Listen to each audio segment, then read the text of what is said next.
So, you spoke about nuns being human. Yeah. I have a confession, being human too, yes? Yeah. Confession time. Yeah. If you get there before I do, Yeah. can you put in a good word? I will, yeah. What will I say about you? I'll just make it up, it's fine. Whatever. Why are you running?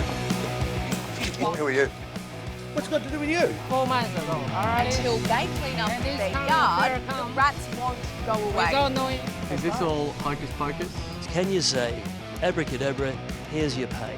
I'm pretty fit, Abdullah, I can keep running. Go. It's called a current affair Australia. Is that what I know? Have a lovely day.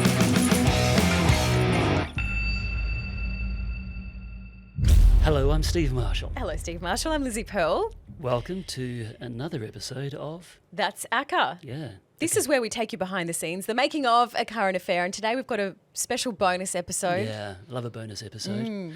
Have you made any confessions lately, Lizzie? Only on this podcast with you. Well, if you are thinking about doing a confession, I have the perfect person. Mm-hmm. A sister. Not just any old sister, you know. She turned 100. Are we talking about Sister Angela Mary Doyle? Yes, you know her. She is a rebel nun. She's a rebel nun. With a cause. Uh-huh. Yeah. Who sat down with Ellie Langdon for a very special occasion on her 100th birthday. This is a beauty of an interview. I urge you to grab a cup of coffee, grab a tea, even a sherry, a wee glass of sherry. Sit back and watch this. It's fantastic. So can I just tell you, I've been warned about you that you're cheeky. Yeah, that's right. Yes. I'll be careful of that. I promise you I'll be respectful. Okay, good. And that you have a wicked sense of humour. Yeah, well, it's there. It hangs It's around, the yeah. only wicked thing about you. Oh, that's nice. Thank you very much. So, a nun and a journalist walk into a bar. Yeah. Do you feel you've heard that joke before? No, I haven't. No, tell me. I want to know, does the nun order a water or a wine? Oh, ask me, I like water. I've never drunk wine. Not a drinker at all. I'm not a smoker or a drinker, so that... This might explain Yeah. why you've made it to 100 and are so sprightly. Do you think so? Yeah. Yeah, I've never had time to start drinking. I've often been offered champagne. A lady offered me champagne at some function I was at, and I said, oh no. And she said, you've never tasted it? No, I never tasted it. She said, why don't you taste it? I said, I wouldn't know what it would do to me. I said, I need my senses right now. So that's it, and that's a fact. I wouldn't know what it would do to me. Yeah, a bit worried that you might try it and like it. Yeah, no, I wouldn't. No danger of that. No. Happy 100th birthday. What a milestone. It is. I'm only realising it because I've never hidden my age. But to be 100 is a lot, isn't it? I'm the only member of the family that has reached 100. My mother lived to be 85, and she was with it to the very end. And she used to watch the TV and read the papers and everything. And she used to say she'd give out about the politicians, what they were doing, what they weren't doing. They promised to do that and hadn't done that. My brother used to say to her, look, you're becoming a juvenile delinquent. You know, you should stop all that. But she was with it all the time and happy to the very end. But that was the oldest in my family. Yeah. So you've got the good genes, but I reckon not drinking and not smoking has probably helped you. I presume. I never thought about it, but I've been too busy anyway to be drinking or smoking. So I've thought. Anyway, I just kept busy, and I like what I'm doing. I like what I've done, and I've been not a great deal. I haven't had a hard life. I've had an ordinary life, plain life, and. You are not allowed to say that you've lived an ordinary life. You've lived an extraordinary life, Sister Angela Mary. Yeah, things have come and I was able to help with them. Yes, well, that's it. I didn't provoke them or look for them, but they just came and I responded. Yeah. And that's it. You know, it's because I think we must respond. We must help where we can. You've made this world a more compassionate and tolerant place. Well, that would be good. I need that myself. So yes, I don't judge anybody. I have friends of all faiths and none, you know, because we're all the same. There's one God, and looks after us all. So I don't really have any distinction or between people, what I am myself and what other people do. It's got nothing to do with me. If they need help in it, I'll help them, and that's spontaneously, you know. You've been called a living saint. Oh, that frightens me. No, I don't think so. No. How would you describe yourself? I describe myself as a 21-year-old that arrived here in Australia, terrified, 5 weeks on a ship that was tossed and tossed in every direction, and came up by train from Sydney to Brisbane. And when they saw that I was nearing Brisbane, I thought, why did I come? What did I think I could do? What good am I? If I had money, I would have turned around and gone back. I had trained as a teacher, and when I came, 1947, I taught for 6 months, and I loved it. I had grade 2 and 42 children. They were wonderful. They loved me and I loved them. I loved it, you know, and then at the end of it, they said to me, you're going, couldn't say where I was going for 6 months, you know, after that. I didn't know what they were doing with me, and somebody said to me, you're going to the martyr, but I said, I'm not sick. That was the subtlety of the change, you see. They go, oh, no, you're going to be a nurse. To be a nurse, 4 years training and everything else. So I was terrified because I wasn't used to sickness in the family, and I didn't like the idea of somebody being sick, and I thought I'd see somebody dying if I go to the martyr, and I might see blood and everything. But, you know, when I went there, the old nuns, they were 60 or 70 years of age. I thought they were desperately old. And they were so kind to the patients, and I thought, maybe I can be the same. Maybe I can be kind to them too. Yeah. And I thought, when you're a teacher, you've got a responsibility to, kind of impart good values and get the good values out of children, bring the best out of them. Whereas when I'm a nurse, I was comforting myself. I said, all I can do is know how to do the proper thing by patients, just my hands and do things. So that comforted me and stay there. How were those early years as a nurse when you're assisting surgeons, you were calming terrified patients? I know it was long, hard hours and no pay, but that was the vow you took. I spent, in spite of being afraid, I trained as a nurse for about 4 years, and then I went to the theatre. I never saw an end in the theatre, but I spent about 12 to 15 years. I forget how much time. What I realized was this, that if I can become very proficient here, and I hand the instrument, anticipate what the surgeon needs, and hand them properly to him, that unconscious patient there in the bed will get better and will go back cured to her room or his room. And that's what motivated me all the time. Yeah. And I became proficient there, and I became very, very, I liked it very much, and I was able to help.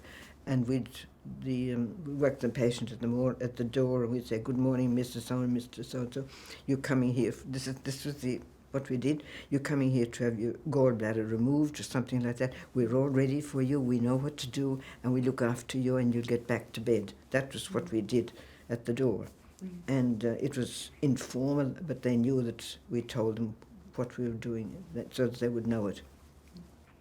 And it was, if I could say, I enjoyed that time. I did enjoy it because I was able to help the surgeon, and the atmosphere was good, and we were all happy, and and it was, you got to know the surgeons, the good surgeons, and there were many of them, and they were easy to work with because they didn't complain about things. But the surgeons that were not so competent would complain about everything, and you'd know very well, and you'd know in the morning, what kind of a day you were going to have. So-and-so was coming in, and it would be a joy when there was a competent surgeon. He knew what he was doing. It would happen quickly, and he'd be pleasant. And you'd roll your eyes when it was one of the other ones. Yeah, you would. You wouldn't let on anything. You wouldn't. And so it was, but it was hard work. We could, some surgeries might take 4 hours. So you were standing up on a little stand. There was that just enough space for your feet, for your shoes, So you'd be standing there, but you wouldn't notice it because you were intent on helping the surgeon. Yeah. And it's a very good vocation. I think I liked it very much because I was helpful. And then I went to the children's. When I went to the children's hospital, the little children I saw them, they were so small. Oh, how could you cut their little bodies open? Or how could you, And I was there one day, and the doctor, the anaesthetist came, and the children are so open. You see, they say everything, and the anaesthetist had a beard. And the little one looked up at him and said, "Are you Santa Claus?" He didn't like it a bit. We were all laughing. He didn't like it. We couldn't stop laughing. But a little child, beautiful, with no fear in him, Yeah. Oh. You must have had so many rewarding moments over the years with patients. Oh, I did. It was. I could remember lots of things, but when, in the night time I came to Mart in 1948. In 1948, the doors and the windows and all were open, summertime. Every door was open, It's amazing now, isn't it? Anybody, nothing happened, nobody came in. And but in the wintertime, you'd have to close the doors because of the window. And I suppose I remember just being there and being able to help, and the patients were always kind and grateful, and it wasn't a burden to me. I grew to love it, and that's what I thought I'd be. So therefore, about, I forget, it was 12 or 14 years, something like that, and then I got dispatched to something else, and then came the awful time when I was told I was to be the administrator. Well, that's it, because I've got that here. So it was in 1966 you were asked to be sister administrator of the Mater. Yeah, it was. Well, I meant you were managing all 3 Mater public hospitals. I was. You weren't happy about it. No, I wasn't. I protested. We had a very busy Mater Children's. It was the only children's hospital on the south side. And we had the public and the mothers. And I didn't know anything about government. I knew nothing about, particularly having come from another country and not having any reason to get involved with government. I knew nothing about it. I knew nothing about managing major funding, nothing. And I protested, and I said, I couldn't. I said, it would be a disaster to put me in charge of. I don't know anything about governments, state governments, federal governments. You thought you'd be a liability. Oh, absolutely a liability. And so, anyway, but I said, look, there are 3 sisters, and I named them. I said, they know everything, and I said, I don't know anything, and, well, no. What was the response? Oh. Too bad. Too bad. Anyway, so I went to bed that night, and it was frightening. And I lay flat on my bed. I can still see it flat on my back. And I think of the horror that had faced me, that I knew nothing. And I said it was disastrous, to give me that job. And so I thought of Oscar Wilde, an Irish poet, and he wrote, "Look down, O Christ, and help me. Look down, for I'm drowning in a stormier sea than Simon on thy lake of Galilee." I meant every word of that. I don't know where it came from, but that's what I felt. So for something that you thought you would be a disaster at, it sounds like you were an absolute natural. And in your 22-year rule, can I list some of your accomplishments? You established a new adult hospital, developed special care facilities for premature babies, mental health clinic for young people and new mothers, and you campaigned loudly for the introduction of Medicare. I mean, always at the back of your mind was what? Oh, the betterment of people. That would be all. I never thought of myself really, and that was a blessing for me because I'd been brought up with my feet on the ground. You know, my mother and father, keep your feet on the ground, and I thought there was nothing in it about myself, except insofar as I could use myself to be of advantage, and lots of things. But anything I achieved, it was achieved by others helping me. You know, I always needed help, and I was ready to accept help and seek it. And there were people that worked with me who knew more than I did, and that was fine. We worked together. That's what great leaders do. Is it? They call on the experience and strength of others. Well, it just so happened that God must have put it into my head, and whatever it was in here, that I was desperate, and I would do anything, you know, to make sure that the hospital needed, the best chance it could get.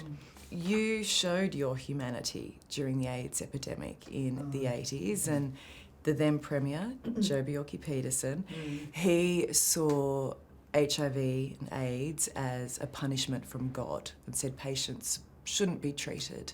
But you didn't accept that. Oh, no. He wrote in the Courier Mail that nobody must help these people because their illness is a direct punishment from God. And we thought, what kind of a God does he know? You know, and I thought at the time, when that appeared in the paper, I thought everybody will be up in arms about this. I thought the medical people will start, but nobody said anything.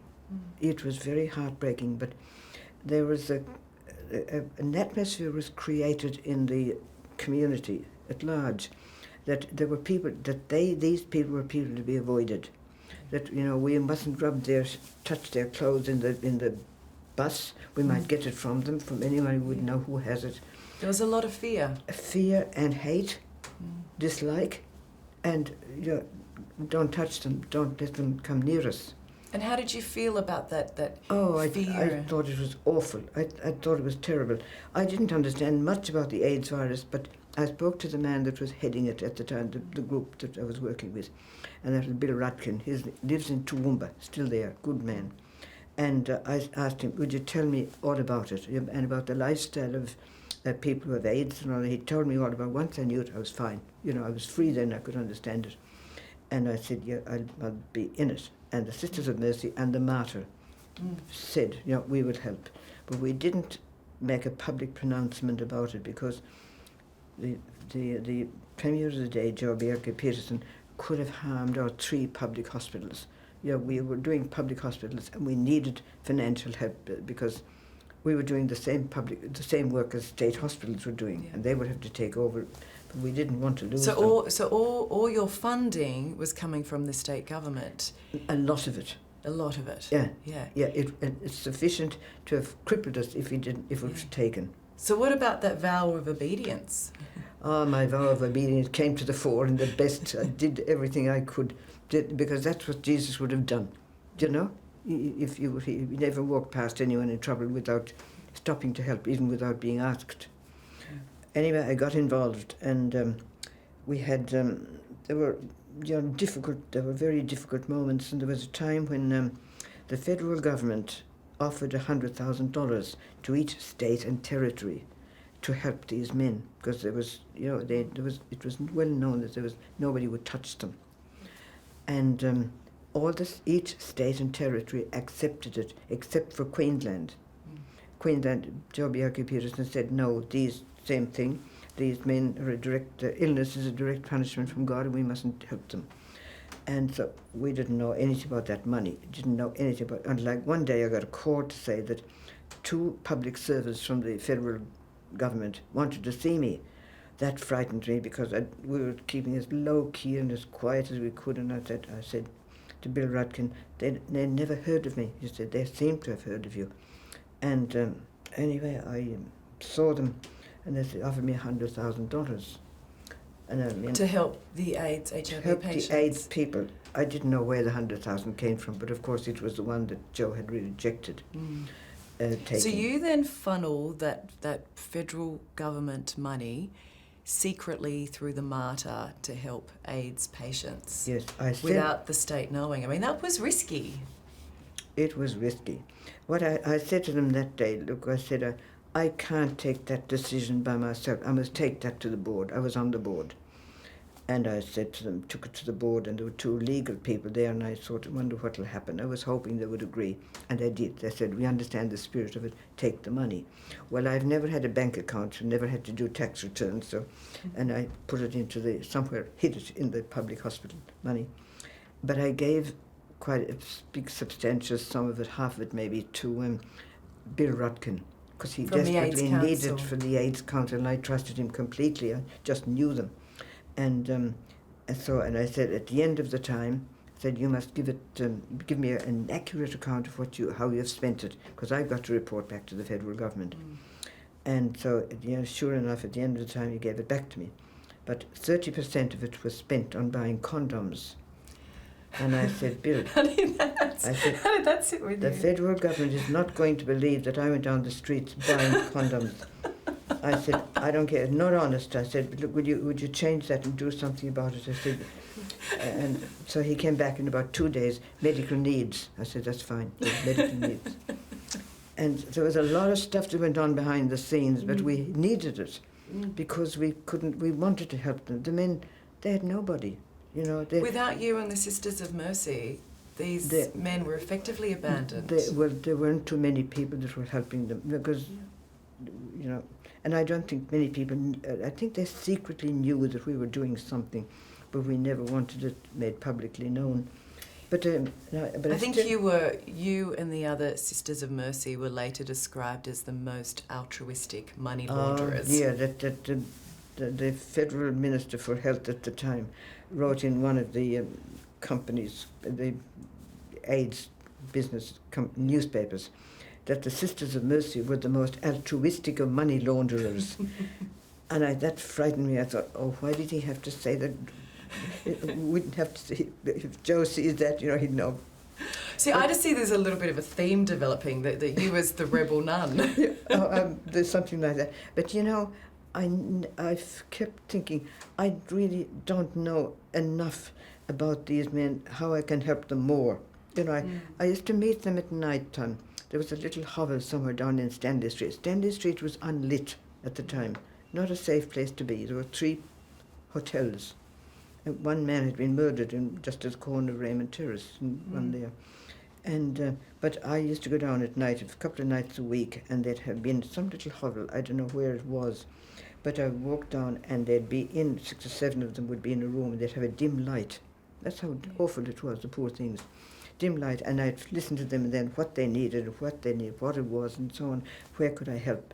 And I'd come away back up, Women, another woman wouldn't go down there, but I was dressed in like this, a bit more maybe, and but I was safe as a bank, and come back up in the dark, and but I still felt I don't know what to do. I don't know enough. What else can I do? But one morning, Bill Rutkin said to me, "There's a man dying of AIDS in Dutton Park," and he said, "And there's a priest coming to say mass for him in the morning. Will you come?" And I said, "Yes." So I came, and he was. When I went into the room, having been a nurse, I could see that. I thought the man is dead. I think he's dead. But I didn't want to feel his pulse or anything because the mass had started. And when it finished, his partner threw himself across the bed in a paroxysm of grief. He was sobbing aloud. And I looked at those 2 men, and I thought, here are 2 men loved by God as much as I am loved and everybody else is loved. And I went on, I put my arms around him, raised him up, and I held him, while he sobbed aloud, Yeah. And it's interesting that at that moment it came to me that I may not know what to do, but if I love, I'll find a way. That just came into my head. I'll find a way. So you saw that suffering yeah. up close and so personal. Yeah, they were. There was no judgment on them. There was nothing on it. They needed help, and they were loved. They were such nice men, very nice men. Got to know them very well. That goes to your heart. You lead with your heart, don't you? Absolutely. And another one of our sisters used to be with them when they were dying, because they didn't live long. There was no cure. They used to say to me, "I'll be dead by 30." you know. And she used to wash their clothes and everything up in the convent and bring them back down to them. And all done quietly, nobody knew anything about it. But it was, we also gave, the martyr gave them 3 houses, timber buildings that we'd bought in, you know, and rented them out. We thought we'd expand sometime. We never knew how much we'd expand, but we had them there. We thought we'll have, the government wouldn't buy land for us, but if we had land to be able to put something on it. And so we gave them those 3 houses rent-free. Yeah, right. And before we gave it to them, you know, there'd be a big tub in a bathroom. We'd change that to 2 showers and give them a big fridge and set up the place nicely. But I can remember saying to one group of men that took them in to the house, and I said, look, keep the grounds nice and tidy, because if your neighbours find out who you are, they will come in, boot you out, and the police won't stop them. That's what it was, an awful time. Yeah, truly awful time. It's hard to believe that we were like that. But it was fear, just fear, and the wrong information that was being promulgated, you know, in papers. But when no one else stood up, you did, and I think that goes to the rebel in you. And do you think that comes from your mother? Oh, my mother was a great one on justice. Things had to be fair and just, no matter what. I want to go back to your childhood. I mean, you grew up on a farm in Country Island, the middle of 9 kids. Yeah. I mean, that's a resilience building exercise right there, isn't it? Yeah, absolutely. There were 4 ahead of me and 5 boys and 4 girls. And I was in the middle. And, you know, I remember being astonished when I heard saying, you know, that women were feeling inferior. We were all equal, the lot of us. There was never anything like that in the family, and we grew up, and my brothers were just wonderful, you know. And I miss them to this day. They were just wonderful. And when my sister came out 2 years after I did, and she was here with me. She taught music at All Hallows for 37 years. And, you know, I missed her awfully when she died 10 years ago in June. But she was, you know, it was just... they were good to us, our brothers, all the time when we were here. They kept in touch with us. And I miss them to this day. Yeah. You know, we were a close family. And there's just one left now in Ireland. She's 88 and she's in a nursing home. She's with it and happy and everything. Yeah. When I think about what, you know, most 15-year-olds are like, how is it at that age that you decided you wanted to dedicate your life to God? Well, this may sound strange, but it's something that did happen to me. Anyway, I was walking along the road one day, and this is fact. It's as clear to me today as it happened I was 16. And something in this side of my head came this message to me. I can hear it clearly. Why don't you give your life to God? I didn't know what that meant. I had no idea what it meant, because it had nothing to do with nuns. Nothing. And we were going to a primary school, and there were no nuns there. So I thought, what was it? So anyway, I kept it quiet, because I told my brothers, you know, they'd all laugh at me. You know, they were being courteous. No, they wouldn't know the word. And they'd laugh out loud at me if I said it. So I said it after some months. I kept it quiet, and then I said it to my mother. She looked at me and she laughed. She said, "You'd never stay," she said. "You like dancing too much." So that was the great encouragement I got there. And you supposedly had a crush on the boy next door. Oh, the boy next door. I thought we could get married, you know, one time. Yeah. I think it was about 12 or something. We went to school together, I think. Anyway, So she didn't think you had the staying power? No, she didn't. She thought, because I was like dancing. I did like dancing, you know, a lot. But please tell me you haven't given up dancing. Yeah, well, just now, if it's for safety, in case I might trip on something and end upside down. And but I did like it. And then it came up another time, and my father was there. And my father said, "Why don't we give her a chance?" He said, "Look, if she doesn't like it, she can come back." You know, like that. They were a close couple. My mother and father, they worked it out together. So, but eventually, I heard of a place where. I was from County Clare, and there was a place in Cork. I heard about it, that there were nuns who had been to Australia who had come back. They were looking for Irish girls that would come out and be with them, be nuns, be with them, and be teachers or social workers or nurses or whatever it might be. And so you knew signing up that you would end up on the other side of the world away from your family? My mother was very worried about it, but she wrote the letter for me. I was about 17 or something at the time. My mother wrote the letter. I didn't. And they accepted me sight unseen, you know. And then I went there, and we were there about 10 of us. And we studied there for about 5 years. And we studied Australian curriculum, so that I knew the history of Australia very well. And we were going there, so we were interested in the founding of every state and territory. And I knew about Queensland 1859. I knew they never got out of my head about that. And the sisters over there loved Australia. But the only thing that worried us is when you're out bush. I said, bush? They live in bushes. I thought they lived in bushes, out west, out in the bush. Okay. I frightened us, we didn't say anything. We said, in the bush, they must live out in the bush. And you're young. Oh, yeah. But Did you understand the great sacrifice that you were making? Your family, even changing your name, giving up on that idea of marriage and your own children? Yeah, the marriage, I thought that thing was always still in my head, when I give my life to God. That was there all the time. It wasn't like an imaginary thing. It was a very firm thing that came.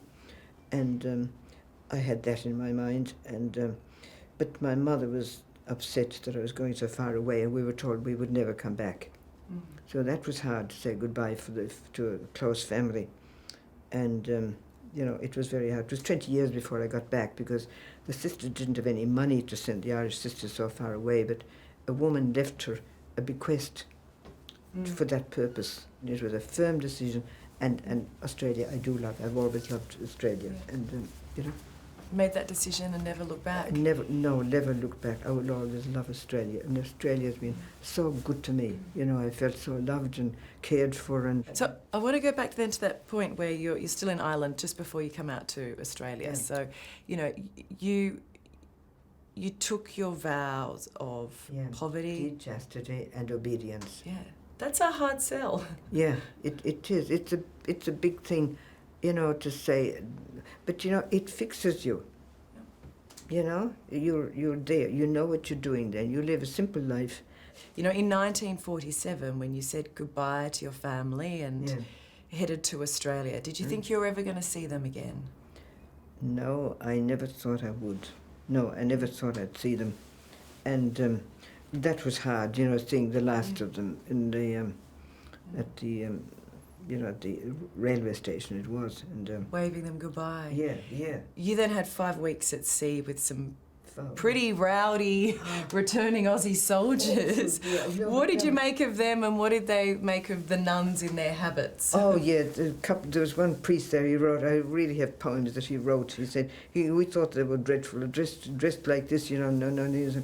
But he said, they turned something, they're all right. They're all right. He ended up, they're all right. And how were those Aussie soldiers on board? Oh, the soldiers, Army and Air Force, and they were all excited about coming back to Australia, and we were frightened, But anyway, we got into the Bay of Biscay is noted for its cross currents.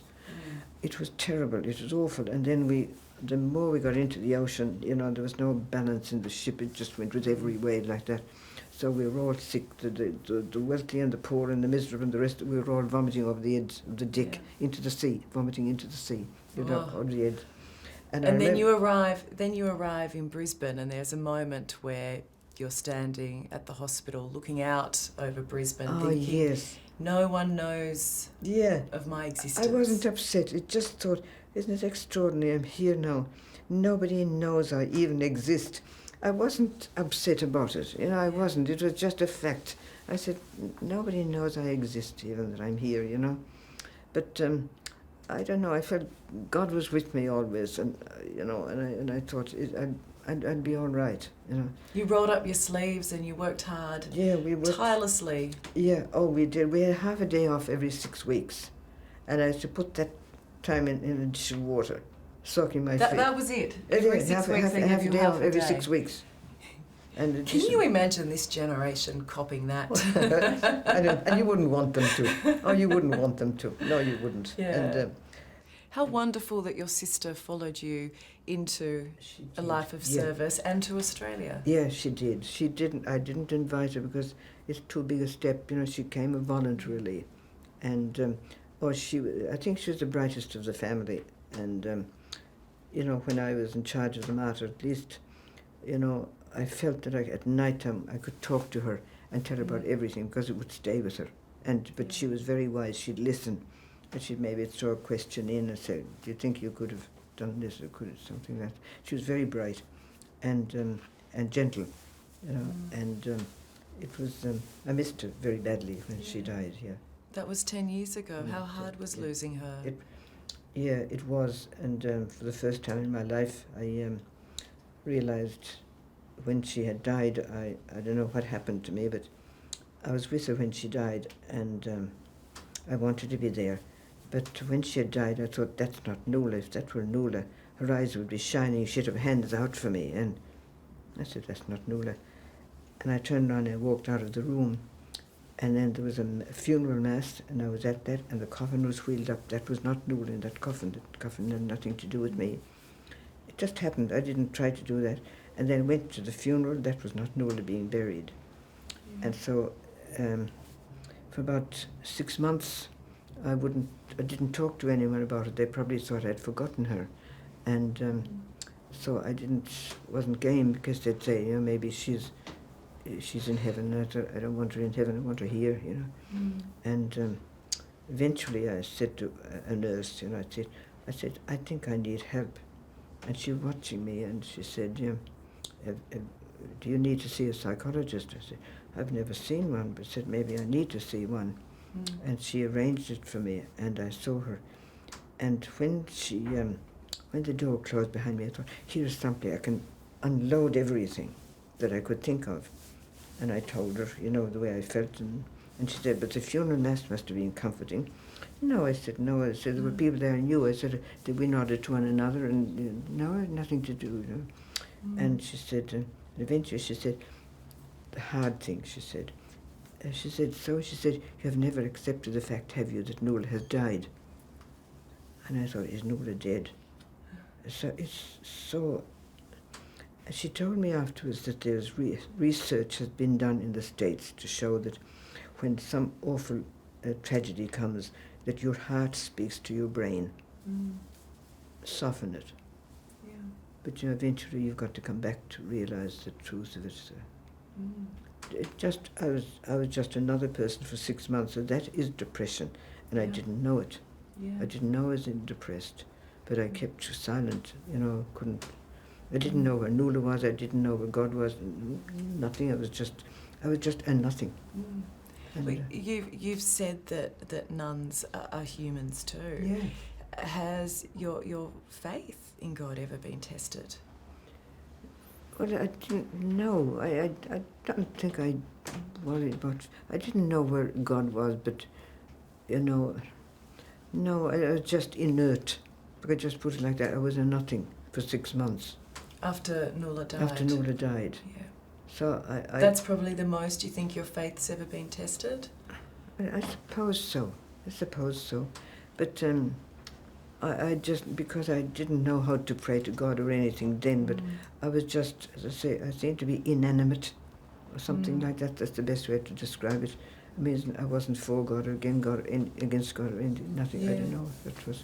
Yeah. Are you afraid of death? Oh, no. No, I'm not. No. I mean, I think God will welcome me. And, you know, for good, you know, I haven't been any saint, but look, I'll be happy to go and whenever I'm ready. What do you think does happen when you pass? Well, I feel that God will welcome me. God will be there, and He'll welcome me home. You know, because that's what I believed, and that's what I've often felt. Is it a hard life, the one you chose? I don't know. I wouldn't say I've had a hard life, but it's a life of discipline. But I suppose everybody has to live a life of discipline. you know, you just, there are boundaries that you won't cross because you know that you're hurting somebody or something like that. Yeah, I would never say it's a hard life. It was a demanding life, but not hard in the sense that cruel things, you know, hard things did happen and all that, but they happen to anyone, you know. And there can be great joy that comes from a demanding life. Yeah, wonderful joys, and you know, and I just have happy memories of looking back, you know, the things that we thought might be disasters that turned out all right, and you do the best you can, and people come to your help and chin up and carry on, right? Exactly, that's it. If you're going to think of that, that's what it is. Yeah, it is. Yeah. But if I didn't trust in God, if I didn't know God and trust in God and believe that He'll be there for me at every turn, you know, life would be very difficult. It would really be very difficult. But there are many people that you can help. It's a whole different world now. It's a very different world altogether. Do you worry about generations you're leaving behind?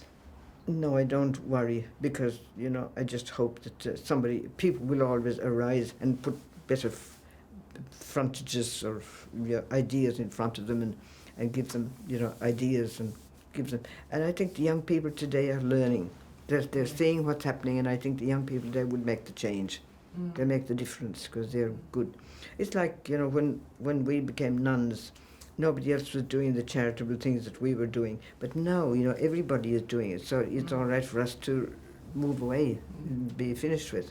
Hey, tell me this. What's the naughtiest thing you've ever done? What's the naughtiest thing? What have I done? I never thought of that. I mean, it doesn't stand out in my mind, you know. And there must have been things, but it doesn't stand out in my mind. What would it be? Something silly it would be anyway. What would it be? What was it? I don't know. What was?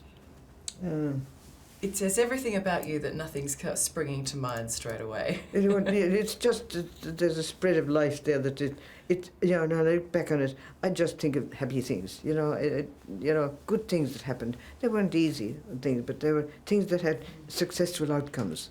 That's the way I think. I can't think of anything, but there must have been plenty of things that I did, you know. Nothing stands out to me that. You think of everything that you have squeezed into this past century. What would you like Sister Angela Mary's legacy to be? I don't ever think I'm leaving a legacy. Honestly, I don't. What did I do? I would hope that, for the martyr, that the lovely atmosphere that obtains there would continue. You know, the friendliness and the warmth and the care for patients and the welcome. You know, I see the volunteers there at the door welcoming patients, and they say, you know, I say to them, you wonderful people, because everybody that comes into a hospital is worried about somebody or maybe herself or himself.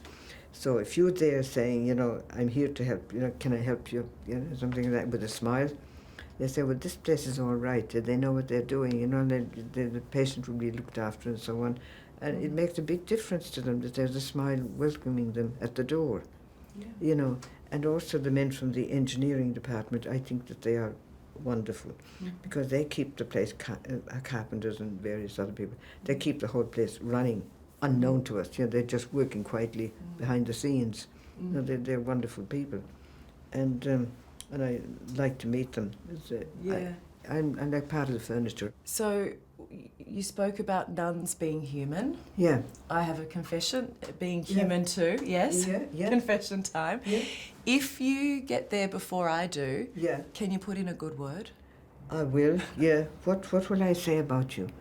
I'll just make it up, it's fine. Whatever. I will. But, you know, we care. We help one another. Don't we? We care for one another. We just have kind thoughts towards one another, always. You know, can I say thank you? Yeah, you know, and that's all it is, isn't it? I mean, I'm no saint. I'm not putting on. I'm just ordinary, the plainest of plain people. You know, I am. And, you know, and stop laughing out there. Christian is laughing at me. Yeah. Well, I beg to differ, but thank you. Thank you for everything you have given. You have made this world a more tolerant and compassionate place. Lovely. It's very moving. Yeah. Let's hope I have. Wow. What a woman. Yeah. I mean, I just hope she remains healthy and continues to see She a looks few more great. years. Well, I want to Yeah. see her birth certificate, Steve, because she Yeah. looks. She Yeah, I think cannot be she's- 100. You know, well, she's doctored a few things in her career. So She looks great. Maybe the birth certificate was one of them. And No. happy birthday, sister. Yeah, happy birthday.